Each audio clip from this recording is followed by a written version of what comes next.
اللہ تعالیٰ نے ملک الموت سے پوچھا کہ میں نے تمہیں انسانوں کی روح کو قبض کرنے کے لیے مقرر کیا ہے اور تم بے شمار انسانی کی روح کو روزانہ قبض کرتے رہتے ہو، تو کیا کبھی کسی شخص کی روح کو قبض کرتے وقت تمہیں ترس آیا ہے؟ تو جواب میں ملک الموت نے کہا کہ ہاں، ترس آیا۔ اللہ نے پوچھا کہ کس پر ترس آیا؟ انہوں نے جواب دیا کہ 2 آدمیوں پر مجھے ترس آیا۔ اللہ تعالیٰ نے پوچھا کہ وہ 2 آدمی کون تھے جن پر تمہیں ترس آیا؟ تو انہوں نے جواب دیا کہ ایک مرتبہ سمندر میں جہاز جا رہا تھا، طوفان آ گیا اور طوفان میں وہ جہاز ڈوب گیا، لوگ ڈوب گئے، کچھ لوگ جنہوں نے تختیوں کا سہارا لیا ہوا تھا وہ بچ گئے۔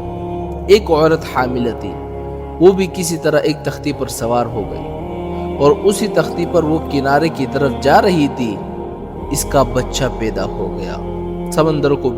سمندر کے بیچوں بیچ اس کا بچہ پیدا ہو گیا۔ جب بچہ پیدا ہو گیا تو آپ کی طرف سے یہ حکم آیا کہ ماں کی روح کو قبض کر لو۔ میں نے سوچا یہ بچہ ابھی دنیا میں آیا ہے، نہ اس بچے کا کوئی گھر ہے، نہ ماں باپ ہے، نہ باپ ہے، نہ کوئی رشتہ دار دیکھنے والا ہے۔ ایک ماں تھی، اس کی روح قبض کرنے کا حکم دے دیا مجھے۔ تو مجھے اس بچے پر ترس آیا کہ یہ بچہ سمندر کے بیچ اس تختے پر کس طرح زندگی گزارے گا۔ تو اللہ تعالیٰ نے پوچھا اور کس پر ترس آیا تمہیں؟ تو جواب میں ملک الموت نے کہا کہ ایک بادشاہ تھا جس نے دنیا میں ایک جنت بنوائی اور اپنی پوری زندگی کا بھر کا جو سرمایہ تھا اس نے جنت کو بنانے میں خرچ کر دیا اور بڑی عالی شان جنت بنا دیا، اور اس نے یہ عزم کر لیا کہ جب تک وہ جنت کو مکمل طور پر تیار نہیں کرے گا تب تک اس کے اندر داخل نہیں ہوگا۔ بہت بڑا عرصہ گزرا، جب مدتوں کے بعد جنت تیار ہو گئی تو اس وقت اس نے جنت کے اندر جانے کا ارادہ کیا۔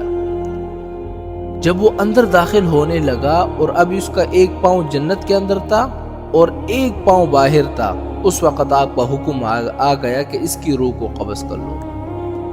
اس وقت مجھے اس پر ترس آیا کہ یہ شخص کیسا ہی برا ہی صحیح، لیکن اس نے اتنی محنت اور مشقت سے وہ جنت بنوائی تھی، کم از کم اندر جا کر اس جنت کو ایک مرتبہ دیکھ لیتا تو کم از کم اس کی محنت کا صلہ کچھ دنیا میں ہی مل جاتا ہے اس کو۔